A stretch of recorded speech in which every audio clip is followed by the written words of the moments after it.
আমি তো কয়েকদিন অসুস্থ আসলাম, বাসায় আসলাম না, আমার বোনের বাসায় আসলাম, ও আসা আমাকে নিয়ে গেছিলাম। আমার এরকম অবস্থা হয়েছিল যখন আমি সুস্থ হলাম, তারপরে বাসায় আসছে, তা আমার ভাগ্নও আসছিল।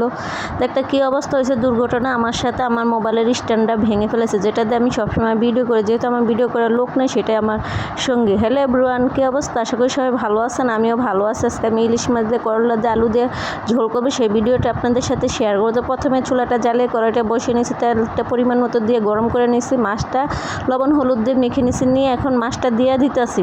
তো আমি তো এমনি অভাবী মানুষ, একটা কষ্টের মানুষ, এমনি কষ্টের শেষ নাই। তারপরে বিপদের উপরে বিপদ চলে আসে। আমার ভাইগনা বাসায় এসেও একটু ছোট মানুষ তো বুঝতে পারে না, টিকটক করতেছে, টিকটক করতে করতে স্ট্যান্ডটা দিছে ভাইঙ্গা। তো এখন কী করবো দেখেন ভাই, যে কী অবস্থা, স্ট্যান্ড আবার কাজ করতেছে আর স্ট্যান্ড পরে বারবার যাইতেছে। একটা ঠ্যাং হাত পা না থাকলে মানুষের কী অবস্থা হয় বুঝেন তো একটা অবস্থা। আর কয়েকদিন আগে আমি ভিডিও করতাম, যেহেতু আমার মোবাইলের স্ট্যান্ডটা ভেঙে গেছে, সেজন্য আমি ভিডিও করতে পারি না, মোবাইল দিলে স্ট্যান্ডটা পড়ে যায়। তো এই যে মাছগুলো ভালো করে উল্টে পাল্টে ভেজে নিয়েছি, নিয়ে এখন নামিয়ে নিয়েছি। ইলিশ মাছ ভাজতে বেশি একটা সময় লাগে না, আর ইলিশ মাছ থেকে তেল অতিরিক্ত বের হয়।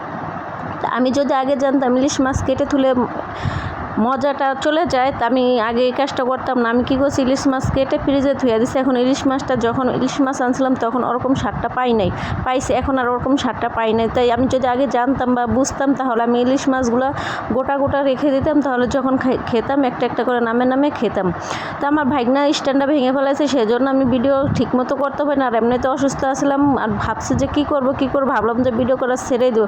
পরে কী করলাম, মনে মনে একটা বুদ্ধি করলাম। এই যে দেখেন, এখন করলা, মরিচ, আলু সব একসাথে দিয়ে দিছি, দিয়ে এখন ভালো করে মাছগুলো এখন ভালো করে দিয়ে কষিয়ে নেব। তারপরে বুদ্ধি করে স্ট্যান্ডের কথা যেটাতে ফিরে আসলাম, যেটা বলতেছিলাম সেটাতে আবার চলে আসলাম। যে স্ট্যান্ডেতে কী করলাম, একটা টাকার মধ্যে রাবার থাকে না, সেই রাবারগুলো কী করলাম, এই যে দেখেন কি একটা দুর্ঘটনা ঘটে গেছে। আমার এদিক দিয়ে মোবাইলের স্ট্যান্ডটা পড়ে গেছে, যে বলতেছি বারবার যে আমার মোবাইলের ঠ্যাং ভেঙে গেছে। মানুষের ঠ্যাং না থাকলে যেরকম একটা কষ্ট হয়, ওর এরকম কষ্ট, দাঁড়াতে খুবই কষ্ট হয়ে যায়। তারপর আমি টাকার মধ্যে যে রাবারগুলো থাকে না, সেই রাবারগুলো ঠ্যাঙের মধ্যে প্যাচ দিয়ে নিয়েছে। তো এখন মোটামুটি চলান যায়। যে দেখেন ভিডিও করতে করতে ক্যামেরা ভেঙে পড়ে জায়গা, স্ট্যান্ড থাকে না, পায়ের কোনো শক্তি নাই।